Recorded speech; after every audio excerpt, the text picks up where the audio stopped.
ಭೈರತಿ ಬಸವರಾಜರನ್ನ ನಿನ್ನೆ ಬಂಧಿಸಿರುವ ಸಿಐಡಿ ಅಧಿಕಾರಿಗಳು ರಾತ್ರಿಯಿಂದ ಕಚೇರಿಯಲ್ಲಿ ವಿಚಾರಣೆ ನಡೆಸುತ್ತಿದ್ದಾರೆ. ಇಂದು ಜಡ್ಜ್ ಎದುರು ಹಾಜರುಪಡಿಸುವ ಸಾಧ್ಯತೆ ಇದೆ. ಕೋರ್ಟ್ಗೆ ಹಾಜರುಪಡಿಸಿ ಸಿಐಡಿ ತಂಡ ಕಸ್ಟಡಿಗೆ ಪಡೆಯಲಿದೆ.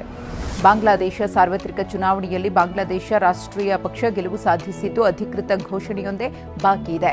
ಸರಳ ಬಹುಮತಕ್ಕೆ ಬೇಕಾಗಿದ್ದು 150ಕ್ಕಿಂತ ಹೆಚ್ಚು ಸ್ಥಾನಗಳನ್ನು ಗಳಿಸಿದೆ.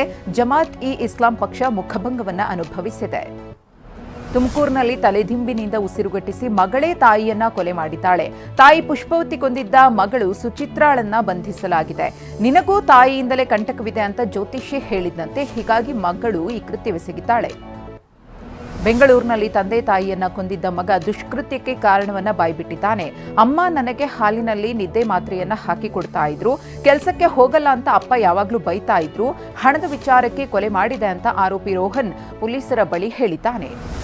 ಆರ್ಸಿಬಿ ಅಭಿಮಾನಿಗಳಿಗೆ ಕೊನೆಗೂ ಗುಡ್ ನ್ಯೂಸ್ ಸಿಕ್ಕಿದೆ. ಚಿನ್ನಸ್ವಾಮಿ ಸ್ಟೇಡಿಯಂನಲ್ಲಿ ಐಪಿಎಲ್ ಪಂದ್ಯಗಳನ್ನು ಆಡಿಸಲು ಸಚಿವ ಸಂಪುಟ ಸಭೆಯಲ್ಲಿ ಮಹತ್ವದ ನಿರ್ಧಾರವನ್ನು ಕೈಗೊಳ್ಳಲಾಗಿದೆ. ಸಿಎಂ ಸಿದ್ದರಾಮಯ್ಯ ನೇತೃತ್ವದಲ್ಲಿ ನಡೆದ ಸಚಿವ ಸಂಪುಟ ಸಭೆಯಲ್ಲಿ ಹಲವು ಮಹತ್ವದ ನಿರ್ಣಯಗಳನ್ನು ಕೈಗೊಳ್ಳಲಾಗಿದೆ. ಸಾರಿಗೆ ಬಸ್ ಫಲಾನುಭವಿಗಳಿಗೆ ಶಕ್ತಿ ಯೋಜನೆಯಡಿ ಸ್ಮಾರ್ಟ್ ಕಾರ್ಡ್ ವಿತರಣೆಗೆ ಒಪ್ಪಿಗೆ ಸೂಚಿಸಲಾಗಿದೆ.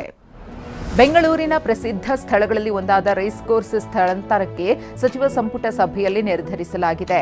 ತುಮಕೂರು ಜಿಲ್ಲೆಯ ಕುಣಿಗಲ್ನ stud farm gate club shift ಆಗಲಿದೆ.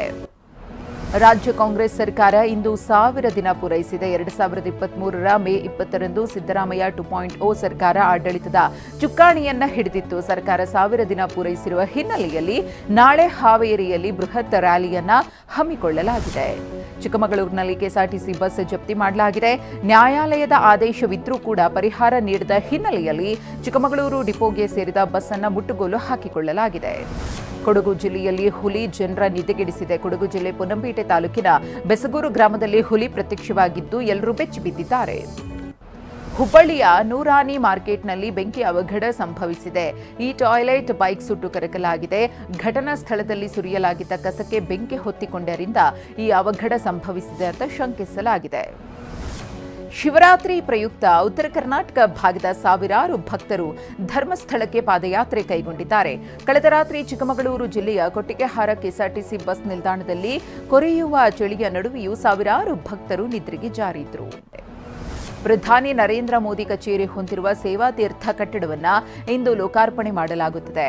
ಪ್ರಧಾನಿ ನರೇಂದ್ರ ಮೋದಿ ಕಟ್ಟಡ ಉದ್ಘಾಟಿಸಲಿದ್ದಾರೆ. 7 ದಶಕಗಳ ಬಳಿಕ ಪ್ರಧಾನಿ ಕಾರ್ಯಾಲಯವನ್ನು ಸ್ಥಳಾಂತರ ಮಾಡಲಾಗುತ್ತಿದೆ. ಮಧ್ಯಪ್ರದೇಶದಲ್ಲಿ ಮನೆ ಹಿಂದಿನ ನೀರಿನ ಟ್ಯಾಂಕ್ನಲ್ಲಿ ಸಿಕ್ಕ ತಲೆ ಬುರುಡೆ ಮೂಳೆಯಿಂದ ಒಂದು ಘೋರ ಕೊಲೆ ರಹಸ್ಯ ಬಯಲಾಗಿದೆ.